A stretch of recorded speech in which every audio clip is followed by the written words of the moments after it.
The topic for our next set of notes is the election of 1860 and the start of the Civil War, which, as we know from our reading, begins off the coast of Carolina at the fort seen here in the picture, Fort Sumter.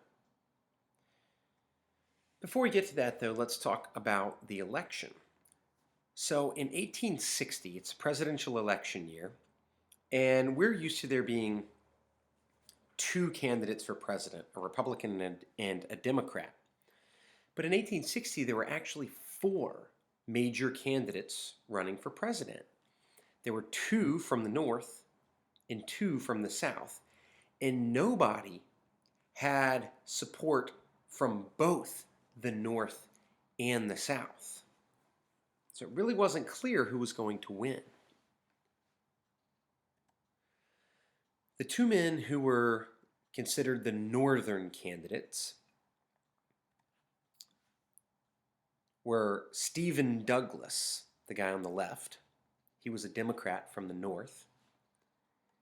And the guy on the right, who you may or may not recognize without the beard and the big hat, is Abraham Lincoln, a Republican from the North.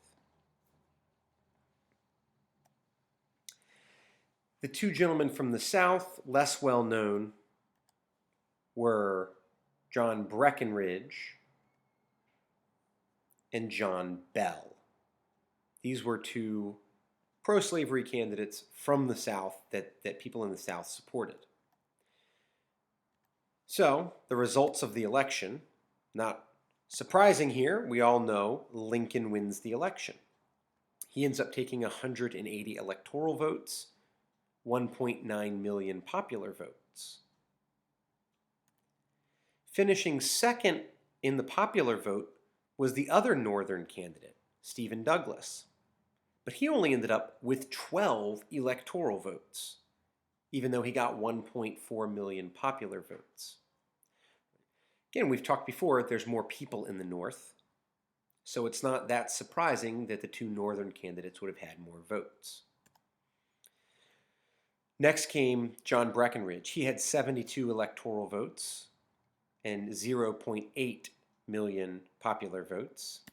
And finishing last in the popular vote was John Bell, 39 electoral votes, 0.6 million. Make sure you put the point there, 0.8 and 0.6 million popular votes. If we take a look at the way the map looked for the election, you'll notice all the states that are in red are states that went Republican. They voted for Abraham Lincoln. The states in green voted for John Breckinridge, so most of the southern states. The states in yellow, which included Virginia, voted for John Bell. And there were only two states that voted for Stephen Douglas. Missouri and New Jersey ended up actually splitting its vote. So, Lincoln wins the election. He wins a majority of the Electoral College. However, if you notice on the pie charts on the right-hand side, even though Lincoln got a majority of the Electoral College, he only got 40% of the popular vote. So more people voted against Lincoln than voted for him.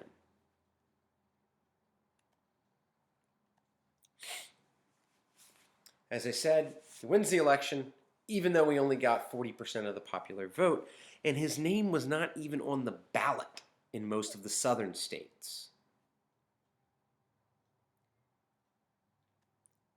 Now, in terms of some timeline, this election takes place in November of 1860. In December, the very next month, South Carolina held a vote to secede from the Union. They were worried that Lincoln was going to try to abolish slavery, and so they seceded and said they were no longer a part of the United States.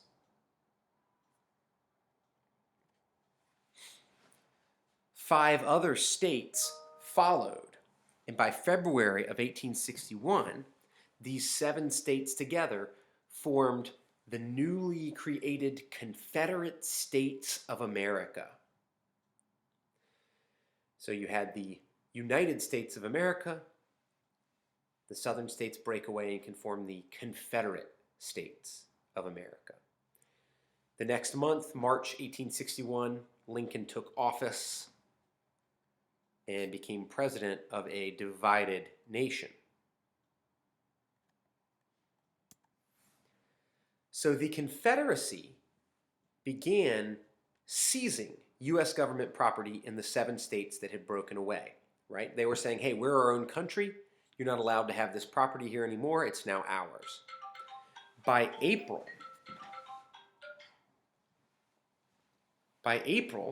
there were only 4 forts in any of those 7 states that were not taken over by the Confederates. One of those forts was Fort Sumter, which was in Charleston Harbor off the coast of Charleston, South Carolina.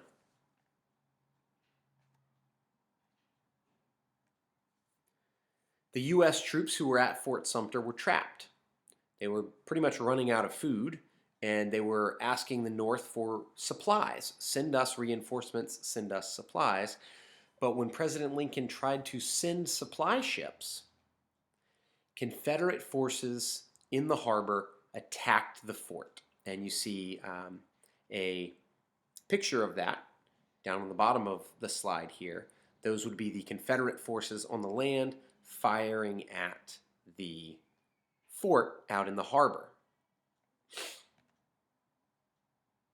So Fort Sumter ends up surrendering. There were no human casualties. The only casualty of the battle was that a horse was killed, but no soldiers were killed. But the fort was forced to surrender. Once that happens, the war has started, and President Lincoln called for volunteers from the North to form an army to put down what he saw as a rebellion. And when he did that, 4 more states, including Virginia, broke away and joined the Confederacy.